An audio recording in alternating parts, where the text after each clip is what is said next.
In a world where the very sky seemed to rain tears, and the ground beneath one's feet felt as unpredictable as the whims of a tyrant, the 14th century was a time of chaos and despair. Imagine a place where the strongest and most brutal ruled, and the weak were left to fend for themselves in a landscape scarred by war, famine, and disease. This was the world of Christine de Pizan, a woman who dared to challenge the status quo and speak out against the injustices of her time. Her story is one of courage, resilience, and a fierce determination to change the world, one word at a time.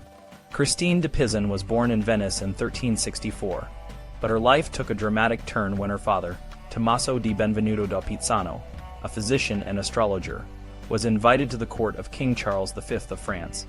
The family moved to Paris, where Christine grew up in the heart of the French royal court. Life in the court was a mix of luxury and danger, where political intrigue and the threat of war were always present. Despite the challenges, Christine received an education that was rare for women of her time, learning to read and write in both French and Latin. When Christine was just 15, she married Etienne de Castel, a court secretary, and the two of them settled into a life of relative comfort. However, fate had other plans. In 1389, Etienne died suddenly, leaving Christine a widow with 3 young children to care for. Suddenly, the world that had seemed so stable and secure crumbled around her. Without a male protector, Christine faced the harsh realities of a society that valued women primarily for their ability to bear children and manage households. She was expected to remarry, but Christine had other ideas. Determined to support her family, Christine turned to writing.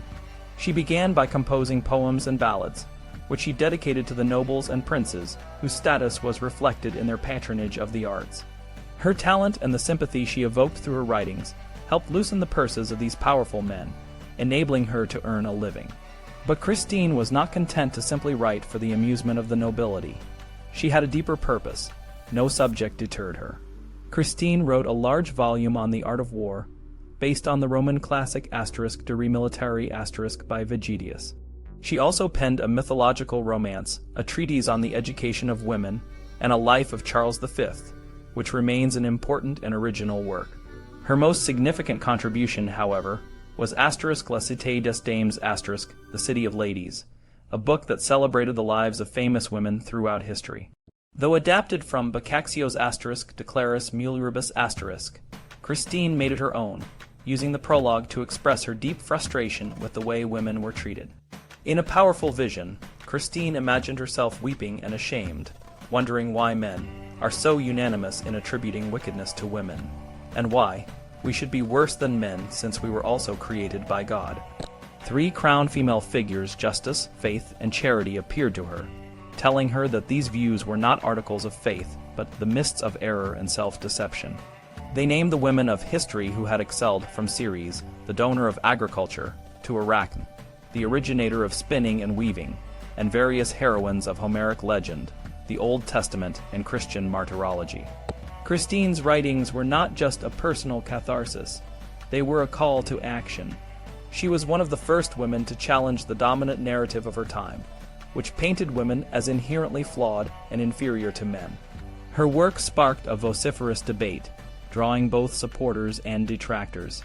One of her most vocal opponents was Jean de Meung, a satirist who had gained fame for his continuation of the Roman de la Rose a popular book that maligned women.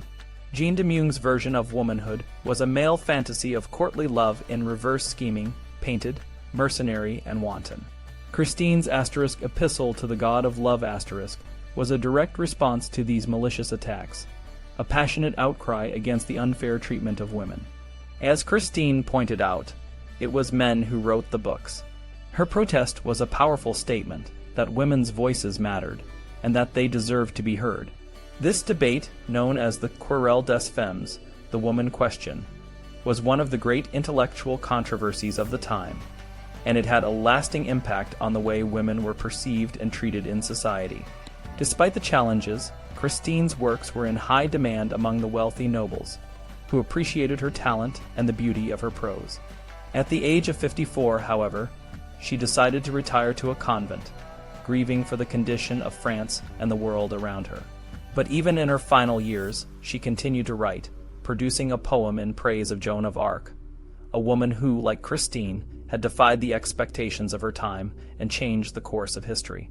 While Christine's life was one of intellectual and emotional struggle, she was not alone in her experiences. Margery Kempe, an English mystic, also lived a life marked by intense emotional and spiritual experiences. Margery's uncontrollable weeping, which she believed was a sign of her deep compassion for the suffering of Christ, made her an uncomfortable figure in her community. People often accused her of being possessed or drunk, but her emotional outbursts were a reflection of the deep pain and frustration that many women felt in a world that did not understand or value their experiences. The 14th century was a time of great upheaval, and the lives of women like Christine de Pizan and Margery Kempe were a testament to the resilience and strength of those who dared to challenge the status quo. In a world where the powerful often silence the weak, these women found their voices and used them to make a difference. One of the most fascinating figures of the time was Isabella of England, who married Enguerrand de Coucy in 1365. The wedding was a grand affair, with the finest minstrels playing and the bride resplendent in jewels. Isabella's dowry was substantial, and her father, King Edward III, was determined to attach Coucy as firmly as possible to England. Enguerrand was elevated to the earldom of Bedford and inducted into the Order of the Garter, a prestigious honor that cemented his position in English society. However, despite the grandeur of her marriage, Isabella's life was not without its challenges.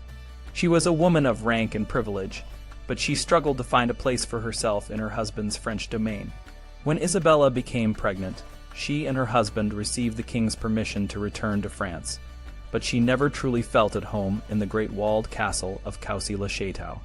Whenever her husband was away on some expedition, Isabella would rush back to her father's court, unable to live without the indulgence and royal surroundings of her youth.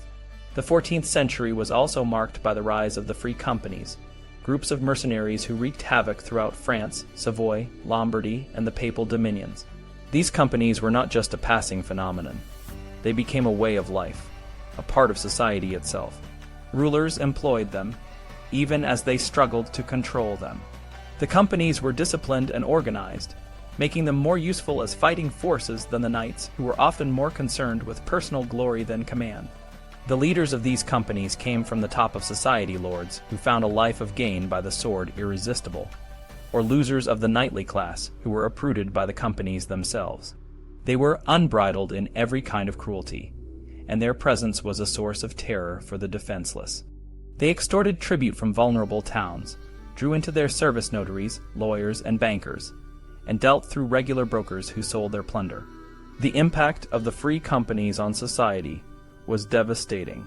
They created a vagabond population of destitute peasants, artisans seeking work, and priests without parishes. The landscape of France was repeatedly devastated, and the people lived in constant fear. Yet, even in the midst of this chaos, there were those who dared to challenge the status quo and fight for a better world. Christine de Pizan, Margery Kempe, and Isabella of England were just a few of the many women who lived through this turbulent time. Their stories are a reminder that even in the darkest of times, there is always the possibility of change. They show us that the human spirit is capable of resilience, courage, and a deep desire for justice. In a world that often seems dominated by the powerful, these women remind us that every voice matters, and that the fight for a better world is never over.